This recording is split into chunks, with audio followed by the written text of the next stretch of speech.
के सबसे बड़े वादे जो जन लोकपाल के सामने खड़ा हो गया है। क्या संविधान और कानून की परिभाषाओं में केजरीवाल का जन लोकपाल दिल्ली में पास हो सकता है? यही है आज का सबसे बड़ा मुद्दा। कई खास मेहमान मेरे साथ इस चर्चा में जुड़ रहे हैं, आपका परिचय उनसे करा दे। जगदीश मुखी साहब कांग्रेस पार्टी का पक्ष रखने के लिए हमारे साथ जुड़ चुके हैं। हमारे साथ अनिल भारद्वाज साहब कांग्रेस पार्टी का पक्ष रखेंगे। दिलीप पांडे आम आदमी पार्टी की तरफ से हमारे साथ जुड़ गए हैं। संजय हेगड़े साहब कॉन्स्टिट्यूशनल एक्सपर्ट हमारे साथ स्टूडियो में यहां पर मौजूद हैं। लेकिन इससे पहले आपको दिखाते हैं अपनी ये रिपोर्ट जो आपको बताएगी कि कौन से हैं वो परेशानियां। हमने उनको क्लॉजेस बताए थे किस तरह से भ्रष्टाचार को बढ़ावा देता है।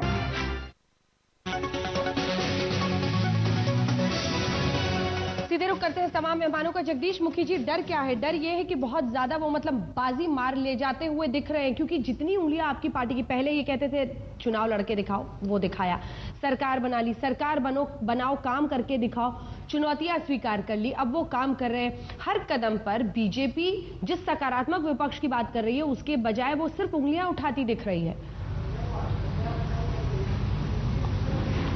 हेलो जी जगदीश जी,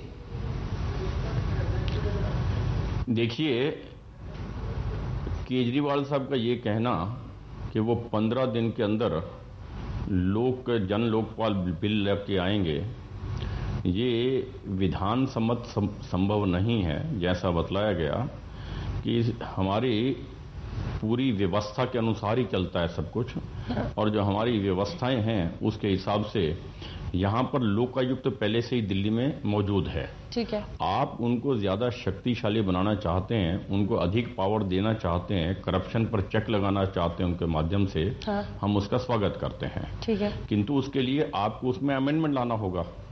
अमेंडमेंट बिल जो लाएंगे लोकायुक्त के अंदर, वो आपको एलजी के पास भेजना होगा, जो होम मिनिस्ट्री के पास जाएगा, उसका वेट होना वहां से बहुत जरूरी है।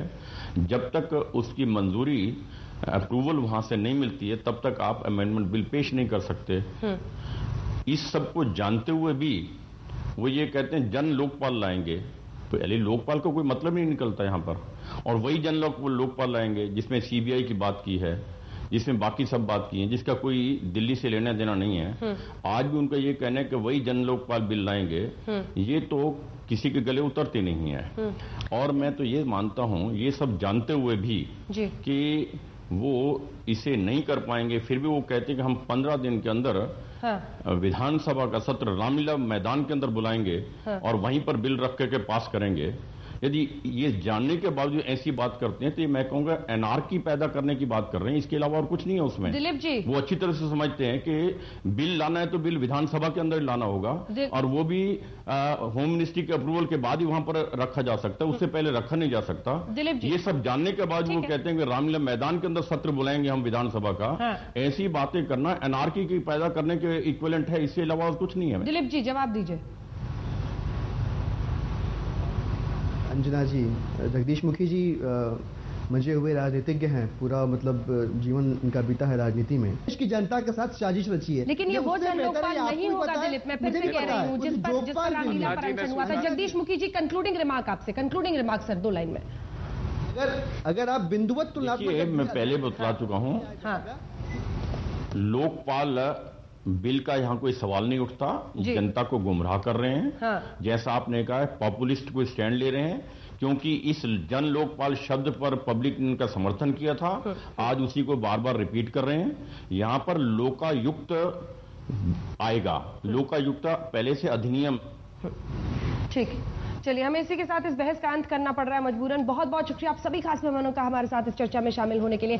लेकिन याद रखिए, आज रात 8 बजे आज तक की पूरी टीम पहुंचेगी सेंट्रल पार्क कनॉट प्लेस, और हम करेंगे ऐसी ही एक राजनीतिक बहस दिल्ली की परिस्थितियों पर। जन लोकपाल से लेकर हर मुद्दा वहां पर भी उठेगा। जरूर रहिएगा हमारे साथ, आप देखते रहिए आज।